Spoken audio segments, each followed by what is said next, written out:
السلام علیکم۔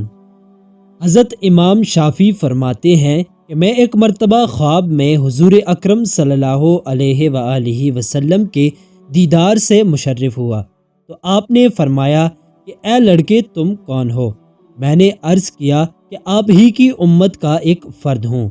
پھر حضور صلی اللہ علیہ وآلہ وسلم نے اپنے نزدیک بلا کر لعاب دہن میرے منہ میں ڈال دیا اور فرمایا جا اللہ تجھے برکت عطا کرے۔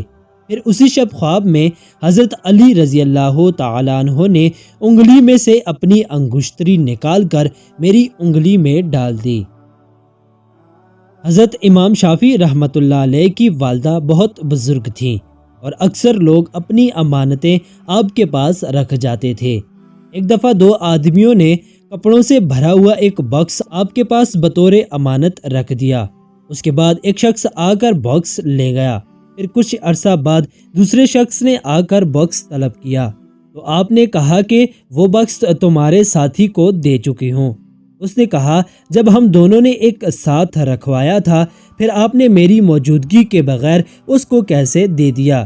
اس جملے سے آپ کی والدہ کو بہت ندامت ہوئی، لیکن اسی وقت امام شافعی رحمۃ اللہ علیہ بھی گھر آ گئے اور والدہ سے کیفیت معلوم کر کے اس شخص کو کہا کہ تمہارا باکس موجود ہے لیکن تم تنہا کیسے آ گئے؟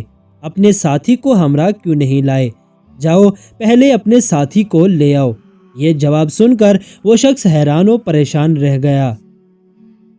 حاکم روم کچھ رقم سالانہ ہارون الرشید کے پاس بھیجا کرتا تھا، لیکن ایک مرتبہ چند راہبوں کو بھیج کر یہ شرط لگا دی کہ آپ کے دینی علماء مناظرے میں ان راہبوں سے جیت گئے جب تک تو میں اپنی رقم جاری رکھوں گا ورنہ بند کر دوں گا۔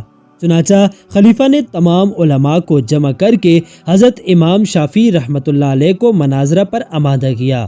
آپ نے پانی کے اوپر اپنا مسلح بچھا کر فرمایا کہ یہاں آ کر مناظرہ کرو۔ یہ صورتحال دیکھ کر سب ایمان لے آئے اور جب اس کی اطلاع حاکم روم کو پہنچی تو اس نے کہا یہ بہت اچھا ہوا، اس لیے کہ اگر وہ شخص یہاں آ جاتا تو پورا روم مسلمان ہو جاتا۔ پیارے دوستو، ویڈیو اچھی لگے تو ایک لائک ضرور کر دیں۔